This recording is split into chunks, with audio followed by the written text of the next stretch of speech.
Bueno, pues ante la revuelta en alrededor de 40 ciudades en Estados Unidos, que no olvidemos es frontera con México y que naturalmente afecta e infecta nuestra transfrontera, que es muy estratégica, de 3.000 kilómetros. Bueno, mira, muchos han tratado de definir que si es una revolución cultural, que si se trata de un levantamiento de masas, que es una guerra de clases, que si es una lucha de los antiguos esclavos contra los hoy siervos arrinconados, los blancos. Yo creo que mucho hay de eso, pero yo estoy manejando más que nada, además de eh, lo que están llamando la revolución cultural. Yo creo que cada quien tiene mucha razón en lo que abordan. Yo he mantenido que se trata de la Segunda Guerra Civil de Estados Unidos. De aquí hasta concuerdo con el historiador estadounidense Michael Vlahos, que también maneja esa hipótesis. Curiosamente, desde la John Hopkins, que ustedes saben fue el centro con Paul Wolfowitz de la invasión a Irak, donde despedazaron a ese país. Y, pero más que nada, también hay que tener presente, y esa es la aportación de hoy, de que hay que tener en el radar, no se dice que va a suceder, en esto tenemos que tener escenarios, pero hay que tenerlo precisamente en el radar, la balcanización de Estados Unidos. Vean, muchos me han catalogado como el gurú de la balcanización, que he lanzado el término, incluso lo he manejado, lo dicen en toda Latinoamérica, no lo sé, no me interesa realmente. Hay que ir a los hechos, a los datos duros. El término balcanización,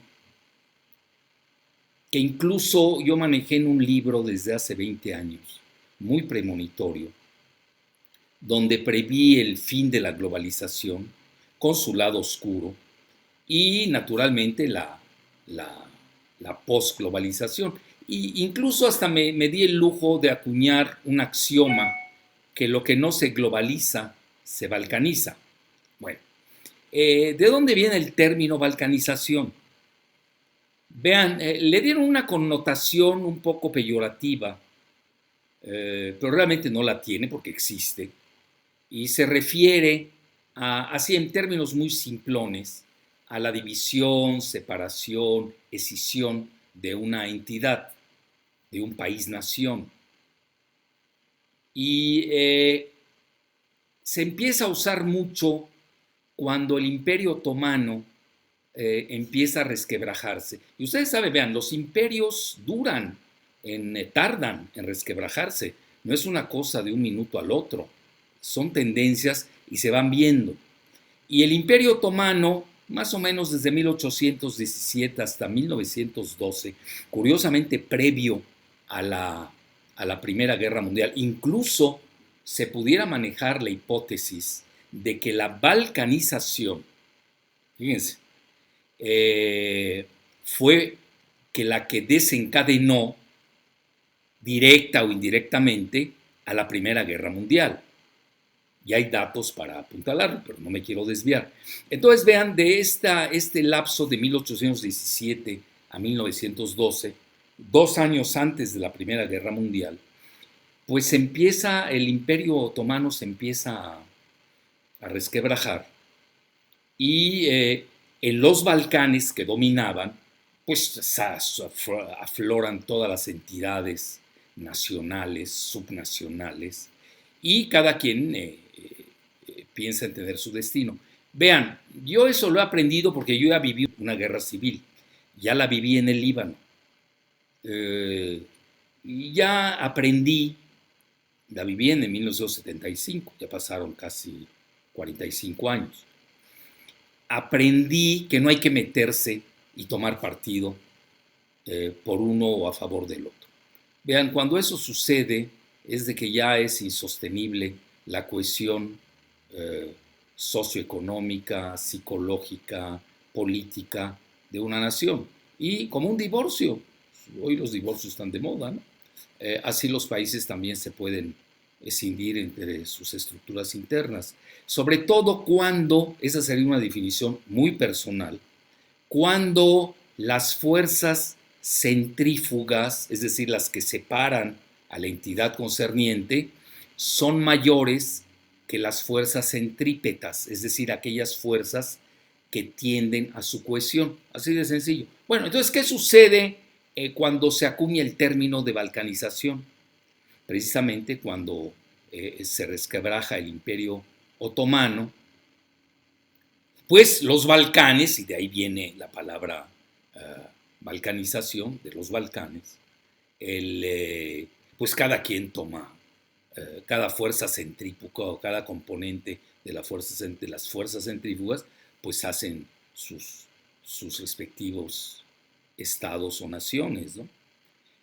Y vean, incluso puedo ir ya como experiencia personal a una segunda balcanización que sufrieron los Balcanes con Yugoslavia, que curiosamente por fortuna o por designios del destino, pues yo he recorrido por carretera, no por lecturas, además de las lecturas, por carretera. Oigan, voy a hacer un paréntesis. Yo todo lo que hago y digo es sin teleprompter, ¿eh? Porque muchos de estos, los chayoteros, no pueden hablar así como un servidor sin teleprompter. Yo lo hago sin teleprompter. Así, eso hay que, por ejemplo, un López Dóriga, un Loretito, el mismo Krause, Krausito, toda esa fauna que ya conocen, el Aguilar Camino, todos traen teleprompter, el Zuckerman, todos. Yo no uso teleprompter, pues no lo necesito. Aquí estamos en una charla amena, yo diría con amigos y seguidoras, amigas y seguidoras. Entonces, ante esta situación, hace como, no recuerdo, hace como 7 años, me invitó un gobierno de los Balcanes, específicamente el de Macedonia, cuya capital es Skopje, y lo digo a propósito porque no me estoy desviando del tema, porque ahorita vamos a entrar de lleno a la balcanización de Estados Unidos, e incluso la de México, que le dedicaremos un programa especial. Cuando viajé por los Balcanes, en esta ocasión, pues ya se habían escindido, ustedes lo saben, cuando cae el Imperio Soviético, pues Yugoslavia se escinde en varios pedazos, que ya todos conocen, ¿no? Serbia, Eslovenia, Croacia, Montenegro, Herzegovina, Bosnia-Herzegovina, Albania, Kosovo, Macedonia. Entonces, dicho esto, sí, aquí podríamos sacar un primer axioma. Fíjense lo que son las cosas. Cuando los imperios se resquebrajan, todas aquellas entidades que forman parte de ese imperio tienden a balcanizarse. Ya lo vimos con la Unión Soviética. ¿Cuántas repúblicas no se escindieron? Yugoslavia no formaba parte de la Unión Soviética, y eso que, debido precisamente a todos los eventos que sucedieron ahí, pues también tuvo una balcanización paralela, aquí sería hasta redundante, y la Unión Soviética pues fue el mejor ejemplo de la balcanización, donde sobre todo los países europeos orientales, las repúblicas islámicas, pues todas se disolvieron, y quedó luego la entidad que hoy conocemos como Rusia, que hoy, curiosamente, como Rusia está resucitando entre los muertos, hoy está recuperando, pero ya con una influencia más geopolítica que con dominio territorial a sus antiguas, pues podríamos decirlo, aunque no lo usan mucho en la Unión Soviética ni en Rusia, colonias. Lo que ellos llaman, mejor los rusos le llaman como la periferia inmediata, es un término muy de los geoestrategas rusos. Bueno, así las cosas, ya les di más o menos de qué se trata la balcanización y por qué Estados Unidos se puede balcanizar. Bueno, en resumen, hoy estamos en Estados Unidos ante esta situación tremenda que están viviendo, y parece ser no va a amainar, porque le está conviniendo al Partido Demócrata y ahí han detectado que es uno de los puntos vulnerables del presidente Trump, que no lo ha sabido paliar. Es decir, Trump, vean, si gana Biden, no va a ganar Biden, va a perder Trump, porque ha cometido demasiados errores. A ver si en 4 meses los puede paliar, como se dice coloquialmente. Bueno, ya en esto, sí hay que tener en el radar la balcanización de Estados Unidos. Y sobre todo, que nos va a afectar a México por 2 consideraciones. Primero, porque somos una transfrontera fundamental, la más importante, bueno, obviamente con la de Canadá, que tiene Estados Unidos, pero también porque tenemos mexicanos adentro en Estados Unidos y no los podemos abandonar. Vean, hoy un partido mexicano moderno tiene que pensar en forma transfronteriza, si no está perdido. Para empezar, toda nuestra dependencia económica con Estados Unidos. Si ustedes abordan los principales rubros de ingresos de México, los 4 primeros, y no me quiero meter más porque sería muy cruel, los principales provienen de la interacción con Estados Unidos. Y conste que yo no soy un proestadounidense furibundo, soy crítico. Y soy crítico tanto de allá como de acullá y de acá. Bueno. Entonces, a lo que quiero llegar, tenemos que estar muy pendientes de lo que va a suceder, porque va a estar en juego. Oigan, si no podemos manejar a 124 millones de mexicanos aquí, ¿qué vamos a hacer mañana con los oficiales? 30 y pico de millones de mexicanos, más los ilegales, que les tienen miedo de contabilizarlos. ¿Qué vamos a hacer con ellos? Yo no veo un plan B. Como que hablamos de Estados Unidos como si fuera una entelequia totalmente diferente y alejada de México. ¿Cuándo nos va a afectar? Entonces ya entro de lleno al tema de la balcanización de Estados Unidos. Vean, esto no es nuevo. Yo ya tenía la sensibilidad del tema de la balcanización por todo lo que ustedes han escuchado y visto. Y me llamó la atención que desde hace 39 años, un gran comunicador, Joel Garreau, había escrito y me llamó la atención sobre The Nine Nations of North America, hasta el concepto North America, que ahí, cuidado, ese concepto de North America no es así que lo dijiste y te fuiste, no, eso es un concepto de integración geoeconómica entre Canadá, México y Estados Unidos, pero sin mexicanos. Y ustedes saben al que se adhirió el ITAM. Es un concepto totalmente geoeconómico. Vean, yo en realidad, si me preguntan, yo siempre estuve a favor de la integración integral, total, de Norteamérica, pero con todo y mexicanos. Y alguien dijo por ahí, lo cual además tenía razón, Jalife está haciendo trampa porque quiere incrustar a los 124 millones de mexicanos con los ilegales mexicanos que Estados Unidos, y así se van a volver una potencia demográfica que obviamente es mucho mayor que Canadá, que apenas llega a 30 millones de habitantes. Todo Estados Unidos tiene 330 millones de habitantes. Pues nada más sumen a los mexicanos. 124 aquí, yo según mis datos, tenemos alrededor de 55 millones.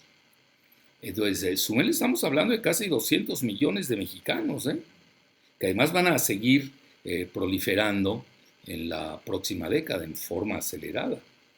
Y oigan, 200 millones frente a 250 millones de blancos de Estados Unidos, es un peso demográfico de ponderación geopolítica muy importante. Obviamente eso no les conviene. Por eso ellos quieren los recursos de México, petróleo, uranio, ya salió el litio, etcétera, pero sin mexicanos. Bueno, esas han sido las circunstancias. Ahorita no voy a hacer leña de los árboles caídos del modelo neoliberal, tanto del PRI, del PAN y de los travestis socialistas de izquierda, que fueron más capitalistas que los mismos capitalistas, que es estos agónicos del PRD, y que esto nos lleva a considerar la relevancia de lo que está sucediendo en Estados Unidos. Entonces, Joel Garreau, hace 39 años, y me llama mucho la atención, manejó el concepto de The Nine Nations of North America. Pero ya ven que me detuve en el concepto de Norteamérica, que no es un concepto así. Cuando digan Norteamérica, ya están viendo de qué se trata. Es una integración absoluta sin mexicanos. Entonces, y ahí manejaba una parte, no me voy a meter a ello, pero me detengo en la que llegaba una parte que se llama Mex America.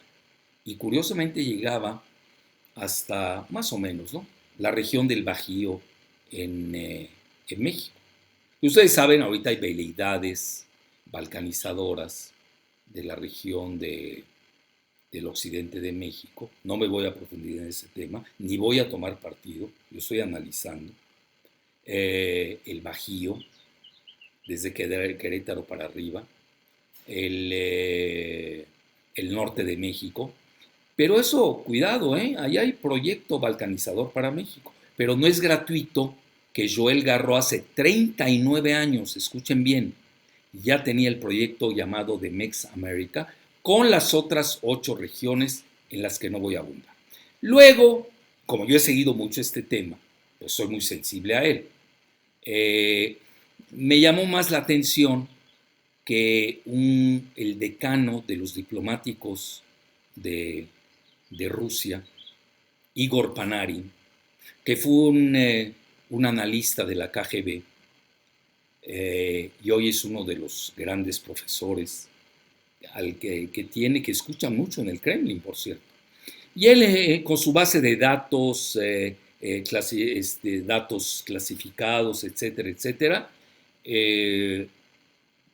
llegó a la conclusión que, precisamente, vean en qué año, en 2008, cuando estaba tronando todo el asunto de Lehman Brothers y el modelo neoliberal global estaba haciendo agua, con Obama, repito, con Obama, aquellos que se rinden y se hincan ante Obama, pues da igual, a mí me aterriza, o dices que es republicano, which is the difference. Para México traen la misma agenda en relación a México, no hay que equivocarse en eso. Bueno, no faltan ingenuos que lo crean, ¿no? Bueno, entonces, dicho esto, aquí viene precisamente con Igor Panarin, donde habla de 6 entidades que se van a disolver en Estados Unidos, basado en la grave crisis económica, su crisis moral, toda esta cuestión racial, etcétera, todo lo que ya sabemos yuxtapuesto, que hoy lo estamos viviendo. Y ahí él se adelanta, él creyó incluso que esto no iba a resistir hasta el 2010. Bueno, hoy estamos en 2020 y no se ve cómo eso se puede resolver, Entonces, ahí tienen ustedes, y él hablaba, y ahí es donde entra México, la parte de la República de Texas, así le llaman, es una de las 6 partes escindidas, donde obviamente absorbe todo el norte de México. Vean, aquí voy a hacer un paréntesis. De los gobernadores del norte de México, 3 traen doble nacionalidad, incluso nacieron en Estados Unidos.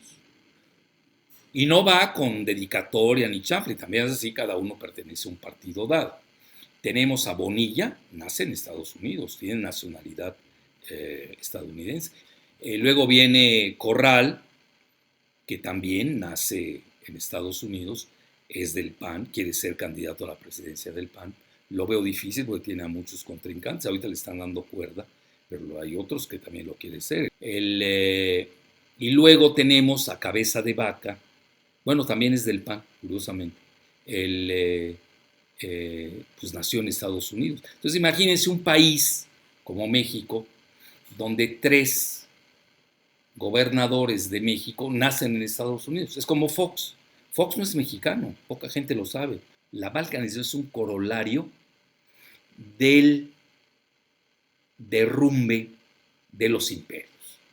Ahí lo pongo para discutir y podemos hacer hasta enciclopedias al respecto. Bueno, ya dicho esto, Igor Panarin, incluso lo escribe, no en cualquier lado, Hay que reconocer ahí el Wall Street Journal, que hoy ustedes lo saben, pertenece a Fox News, que es muy aliado de Trump, ahí lo escribe. y hoy está tomando una gran resonancia. Luego otro personaje, curiosamente, que a mí yo lo sigo mucho, Galtung, que incluso mandamos pedir un libro de él al respecto de cómo se caen los imperios desde Noruega. Él maneja que Estados Unidos se iba a disolver este año, en 2020. Quizás tenga razón, ¿eh? Galtung, curiosamente, y aquí tengo que felicitar a mis amigos de la Universidad de Puebla, la UAP. Me llamó mucho la atención que lo invitaran tanto ahí, pues hoy les doy la razón a los de la UAP, y ahora lo deberían invitar de nuevo. Entonces ahí Galtung, pues ahí vaticina cómo Estados Unidos iba a derrumbar este año, y curiosamente cita una característica común a todo el colapso de los imperios, las contradicciones. Es cierto, hay que tener mucho cuidado con las contradicciones, porque están reflejando que ya internamente existe una implosión ideológica. Ya no pueden sostener, y cuando un imperio no tiene cohesión, coherencia, congruencia, consistencia ideológica, está perdido. Así de fácil. Bueno, entonces dicho esto, Galtung lo vaticina para este año. Entonces revisamos un libro que se llama, bueno, de un autor galardonado en Estados Unidos, no cualquier pelagatos, Colin Woodward, que llama precisamente las 11 regiones culturales de Estados Unidos, y donde ella aborda, no me voy a ir a meter a las 10, y es real, es decir, Estados Unidos es un país muy grande. Estados Unidos tiene 330 millones de habitantes, pero realmente son muchos países en uno, son muy diferentes. La costa occidental, la costa oriental, la frontera con México, con el río Bravo, el centro, las planicies, the Great Plains, como les llaman ellos, etcétera. El cinturón bíblico, el cinturón industrial, son muchos países, hay que reconocerlo. Y por eso viene ese antagonismo tan fuerte que hoy se está viviendo en ese país, que yo no les deseo ningún daño por una razón. Vean, yo he ido hasta la teoría asintótica, así, de que si se cae Estados Unidos, Rusia y China deben rescatarla. Fíjese lo que son las cosas. No conviene que Estados Unidos se derrumbe totalmente. Claro, a cambio de que ceda toda su política irredentista, ceda gran parte de su arsenal nuclear y se olvide de querer dominar el mundo cuando está en plena decadencia y en disolución, lo cual es totalmente absurdo. Entonces, pero no podemos dejar que Estados Unidos se caiga, porque realmente sería un golpazo, sobre todo todos aquellos países que han apostado todo en él, pues obviamente van a ser arrollados por esta dinámica de degradación, de entropía, dirían los clásicos. Bueno, entonces dicho esto, tenemos a este gran autor, Colin Woodward, donde él maneja la parte del norte, el norte, que es la frontera de México con, ya saben, con Baja California, toda la del norte, Texas, Arizona, Nuevo México, toda esa parte, cuya capital sería Los Ángeles. Bueno, y estamos en California, donde la mayoría es mexicana, y hoy Los Ángeles, pues yo diría es la primera ciudad mexicana del planeta. Hay más mexicanos ahí que incluso en la Ciudad de México, en Guadalajara, en Monterrey, que además no nos molestan. Mucho zacatecano, ¿eh? Ojo. Bueno, aquí yo dejo el tema de Colin Woodward y ya finalmente, ya para cerrar este intercambio generoso con ustedes, me voy a un artículo que me llama mucho la atención, que yo sigo mucho, casi obligatoriamente, a Alastair Crooke. Bueno, Alastair Crooke es un personaje muy culto, hay que reconocerlo. Él es británico, fue espía, literal, del MI6, y hoy fue además el consejero principal que el español Javier Solana, que fue el canciller de la Unión Europea. Obviamente sabía mucho más que Javier Solana. Solana ahí lo pusieron de parapeto. Sí sabe de política internacional. Solana, bueno, ahí lo pusieron. Sabían que iba a poner ahí de asesor a Alastair Crooke, yo creo que por eso lo dejaron. Bueno, Alastair Crooke vive en Beirut, entonces él aquí maneja un tema muy interesante que casi yo diría vaticina lo que va a pasar en Estados Unidos. Vean, antes de decirle los que dijo Alastair Crooke, me llamó mucho la atención un artículo reciente de Pat Buchanan. Ahora me dicen, ¿y por qué citas a Pat Buchanan? Bueno, también leo a los de Black Lives Matter, ¿eh? Yo leo a todos. Tengo que ver, tengo que equilibrar cómo están los juegos en juego, para ver precisamente las fuerzas centrífugas y las fuerzas centrípetas. Entonces, Pat Buchanan, vean, jefe de prensa de 3 expresidentes republicanos, Nixon, Gerald Ford y Ronald Reagan. Cuando dice con esta iconoclastía que está sucediendo, ya ven todo lo de Portland, no me voy a meter ahorita en esto, en Seattle, Minneapolis, en el mismo Washington, D.C., etcétera, con toda esta iconoclastía de los valores fundacionales de la República estadounidense, donde ya han sido mancillados Lincoln, George Washington, y en Gran Bretaña hasta Churchill alcanzaron, etcétera. Él comenta, Pat Buchanan, que es católico, por cierto. Vean aquí, yo sigo todo, raza, religión, todo, porque todo eso pesa. Pat Buchanan, a que siempre leo imagínense una gente que estuvo cerca de 3 expresidentes, pues yo creo que algo de saber del sistema, ¿no? Y dice, no veo cómo Estados Unidos, después de esto, es decir, en relación a toda esta iconoclastía y desacralización para los íconos o iconos, las dos son correctas en decir, de los WASP, del White Anglo-Saxon Protestant, cómo Estados Unidos no se va a dividir.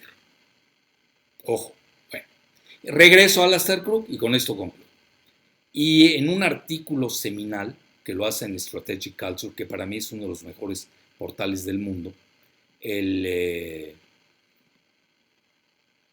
comenta precisamente este maniqueísmo ya insoluble, irreconciliable, incompatible entre dos estructuras psicológicas. Incluso yo hasta hice un artículo en La Jornada que así se llama, yo ahí colaboro miércoles y domingos, que le puse la psicosegmentación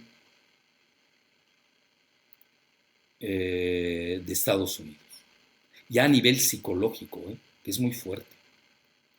Y él lo aborda muy bien, ve cómo hay 2 polos aquí, pero 2 polos equiparables. Sobre todo porque el Partido Demócrata ahora está usando lo del BLM, pero realmente al final del día vemos que es un pleito de blancos, de los WASP entre sí. El segmento, yo diría, más puritano, estoy usando términos del siglo XVII, del Mayflower y de los cuáqueros, que enarbola, nos guste o no, Donald Trump. Incluso yo tengo un libro que se llama Trump, el supremacismo blanco y la palestinización de los mexicanos. Ojo, sí. Aquí uno tiene que analizar, ser muy frío en esto. Y por otro lado tenemos a los blancos, entrecomillados, que no son supremacistas y que pretenden controlar a estos movimientos de revuelta para sus fines electorales. Uno de ellos es derrocar a Trump. Y ahí está en primera fila, obviamente, Joe Biden, que curiosamente es católico, igual que Nancy Pelosi, es católica. Aquí no sé cómo le van a jugar con eso Eso va a ser un agujero negro a la hora de seleccionar a su compañera de lista, Joe Biden.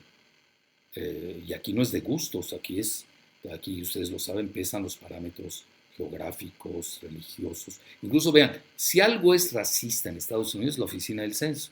Ya desde el momento que te ponen, este es blanco hispanic, este es black, este es Asian, asiático, pues ya están incurriendo en un racismo, que es real en Estados Unidos, justo no. Entonces, eso comenta Alasdair Crooke. Y se basa en dos vectores. Un vector que dice, muy interesante, ya no hay hechos, facts, F-A-C-T, como dicen en inglés, ya no hay hechos, ya no se pueden validar. Entonces, si no hay hechos, bueno, pues ¿quién tiene la verdad? Pues no hay verdad. Bueno, no es gratuito que en Múnich, creo que hace 1 o 2 años, en la reunión de seguridad muy famosa, el Wehrkunde, que se conoce en alemán, en Múnich, se haya manejado la era de la posverdad. Si la verdad se murió, pobre aquel que diga yo tengo la verdad. Yo, por ejemplo, a mis alumnos lo primero que les digo, todo lo que yo digo tienen derecho a increparlo. Dicho esto, y el segundo vector que maneja Crooke es el de que no hay árbitros. Bueno, ¿y quién dijo la verdad? ¿Quién dijo la mentira? Eso no existe. En Estados Unidos mataron a los árbitros. ¿Cómo va a existir en un país la verdad cuando se basan en una mentira de armas de destrucción masiva? Cuando ahí estaba Colin Powell en su frasquito, ¿no? Para invadir un país. Y al final de cuentas lo que querían era llevarse el petróleo de Irán. Cuando Netanyahu sale y dice Irán tiene armas atómicas, que Israel sí tiene, por cierto. Israel tiene, depende de quién maneja las cifras, entre 200 y 400 bombas atómicas. Irán no tiene. Tiene la capacidad de tecnología nuclear, eso se llama the skill, como se llama en inglés, la habilidad, pero llegan a un enriquecimiento del 20% del uranio. Para hacer una bomba nuclear se necesita 90% mínimo de enriquecimiento de uranio. Todas esas cosas hay que saberlas, pero aquí vea, como estamos en una etapa de desinformación y de propaganda masiva, aquí, bueno, va a ser ¿qué mentira te convence más? Ni modo. A mí me gustan todas las mentiras que dice Loretito. Bueno, ya sabemos que eres masoquista, ya de entrada te definimos. Eres ingenuo, neófito, masoquista, y no digo una palabra más.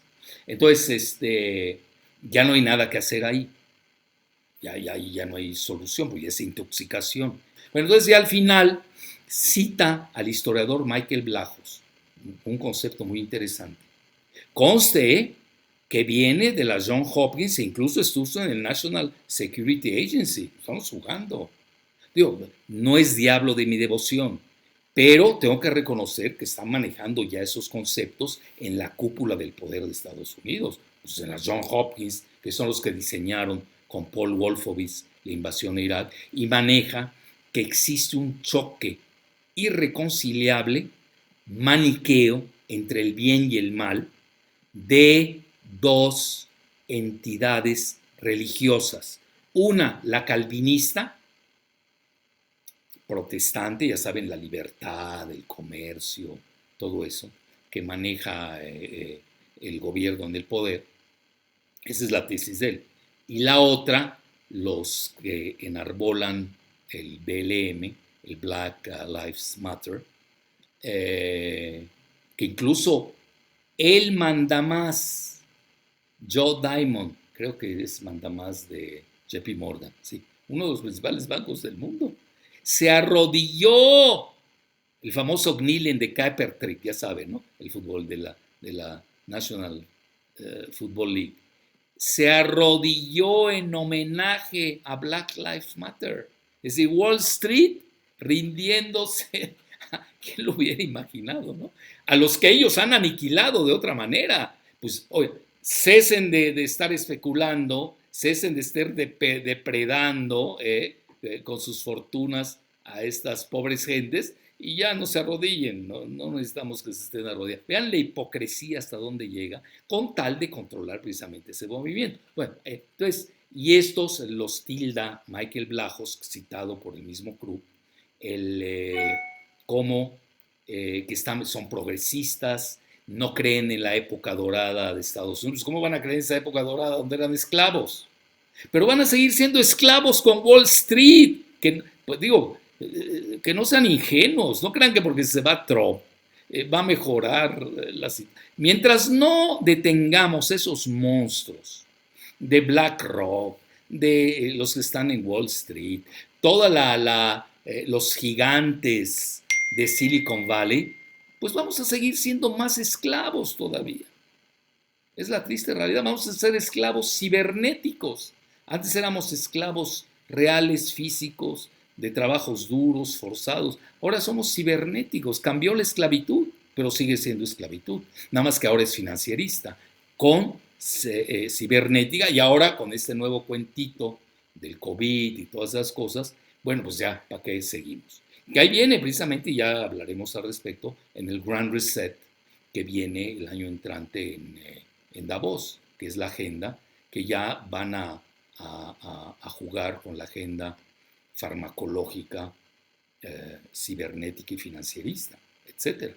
Porque ya les falló la otra agenda que realmente quebró con Obama en el 2008. Entonces, dicho esto, a su juicio de Vlahos, ellos son de carácter apocalíptico, ya saben dónde viene la parusía, el mundo anterior nos sirvió, tenemos que crear un nuevo presente para el futuro, etc. Entonces ahí tienen dos choques cosmogónicos que concluye Aleister Crowley son irreconciliables y que no va a poder resolver la elección del 3 de noviembre, sino al contrario, la va a agudizar. Bueno, yo hasta aquí llegué y dejamos pendiente para una próxima ocasión los proyectos de balcanización de México.